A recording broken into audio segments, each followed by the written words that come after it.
is KMTV 3 News Now with a severe weather alert.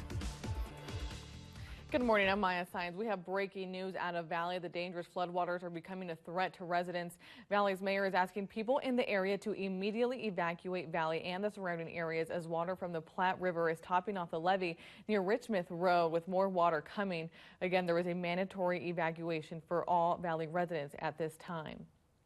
Now our drone Skytracker 3 is up assessing the damage in the area. This is a live look just south of Waterloo off of Blondeau Street, and you can just see there, I mean, water all throughout there, moving very slowly. You can't see this, how fast it's moving, but we are going to be having our Skytracker there throughout the area and throughout the morning to give you a better update. But as you can see, the impact of that water is very severe, and again, there are other evacuations. And there are also going to be road closings here in that area. Right now we have Highway 92 is closed. County 10 near Meade eastbound to the county line is closed.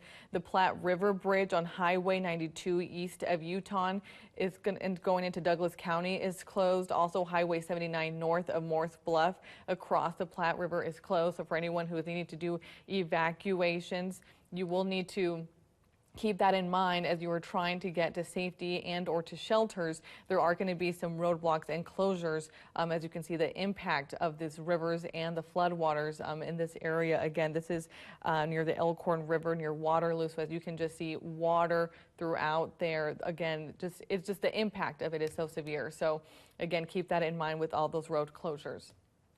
And here is a photo that was tweeted out by one of our photographers who is on the scene. This is going to be video. This was captured at 228th Street near Highway 275. Our photojournalist Mike Simmons, again, he tweeted this video just a few minutes ago at 9:37 this morning. Again, you can just see how strong that river is going through those floodwaters.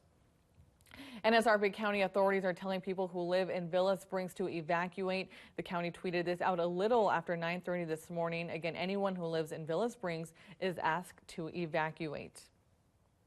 And again, we're having more information here, and we'll be going and checking in with meteorologist Ryan McPike, who is going to be, keeping us on track on where this is going to be going. I know we've kind of been dry this morning, but just the impact that it's going to be having in all of the areas. Yeah, really, Maya. I mean, it's a very unusual thing because a lot of times we think flooding and we think thunderstorms, heavy rain in a short amount of time. Yes, we did have that contribute to this, but this is coming from a lot of different directions and a lot of different reasons here.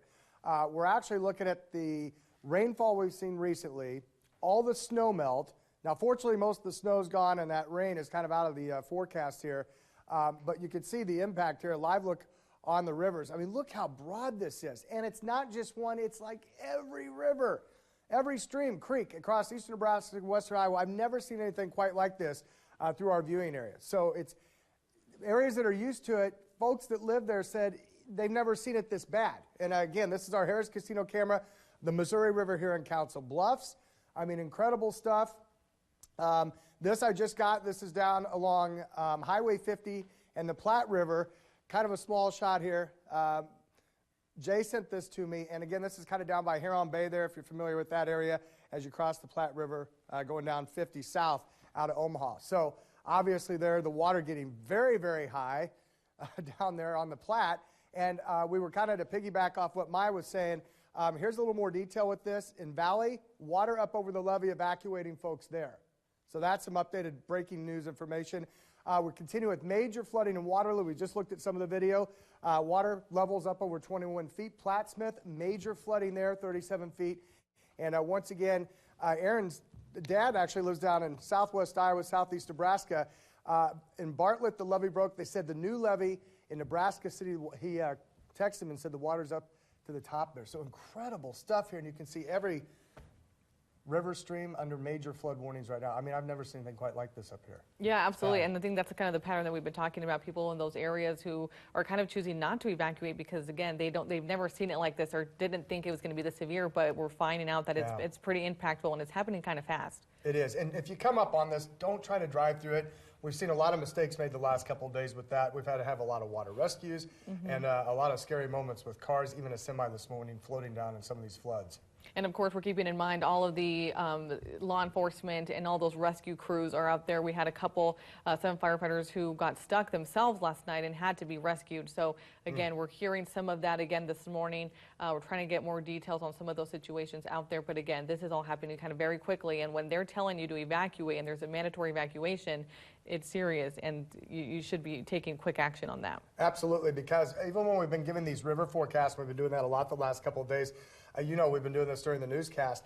The amounts have been coming in higher and sooner than expected. Now, fortunately, in northeast Nebraska, look like they're letting people back in. I'll have to double check this. I just saw something on Twitter in Norfolk, so things improving a little bit there where the waters have kind of hit their peak, but I'm not sure if that's for the whole town or just specific areas. But finally improving a little bit, but it's going to take days, even weeks from here to the south.